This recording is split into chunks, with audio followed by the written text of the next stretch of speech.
Хууль тогтоогчид баталсан хууль дүрм журмаа бас нэг сайтар харж мөрдмөр байгаа. Тэгийн тухай хууль төсвийн тухай одоо төсвийн дэг байна бид нарт төсвийг батлах.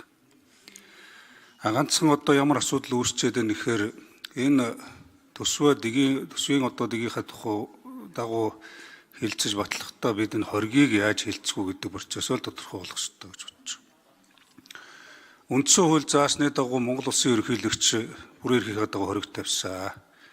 Хориг тавьсан тохиолдолд хэрхэн зохицуулах уу гэдэг асуудал уг нь бол Улсын хурлын тухай хууль, дэгийн тухай хууль тодорхой заасан байх ёстой. Харамсалтай нь энэ байхгүй байгаа учраас өнөөдөр ийм нөхцөл байдалд орчод байгаа.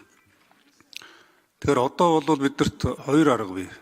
Дэгдээ өөрчлөлт оруулаад аль шатнаас нь яаж хилцээд явахын гэдгээ тодорхой болгож дэгээ бүрэн өөрчилж явна, эсвэл тэгвэл энэ дээр цаг хугацаа их орно. Үгүй бол одоо байгаа дэг дээр төр журмаар гэдэг юм уу нэг удаагийн одоо зохицуулалтаар энэ хоргийг хилцэх асуудлаараа дэгийн тухай хуульдаа нэг үг оруулаад тусгай журмаар зохицуулж болно гэдэг нэг удаагийн даргын зөвлөлийн дэргэдэгч гэдэг юм уу.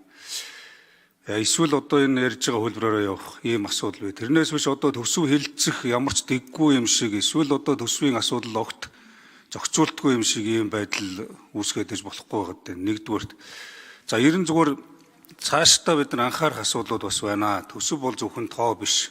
Энэ бол ард иргэдийн амьдрал, нийгмийн одоо өнөөгийн нөхцөл байдлын тусгал. Тэгэхээр энийг одоо урсгал зардлыг танах гэдэг юм уу, энэ зардлыг бууруулах гэдэг асуудлыг зөвхөн зардал бууруулах, багасгах гэдэг хэмжүүрээр хармааргүй байгаа юм шүү. Энийг бол одоо энэ хөгжлийн зорилттой хүрэх төсөл хөтөлбөрийг дэмжих агуулгаар нь харж орлогоо нэмэгдүүлэх, төсвөө одоо тэнцвэржүүлэх, за тэгээд энэ ашиг алдагдлаа зохицуулах цогц агуулгаар нь харахгүй болвол нэг их баахан зардал нэг хэсэг нь оруулж ирээд нэг хэсэг нь нийлж байгаад одоо хууль бусаар идэх гээд байгаа юм шиг асуудал ярьдаг. Гэтэл тэнд ажиллаж байгаа төрийн албан хаагчид,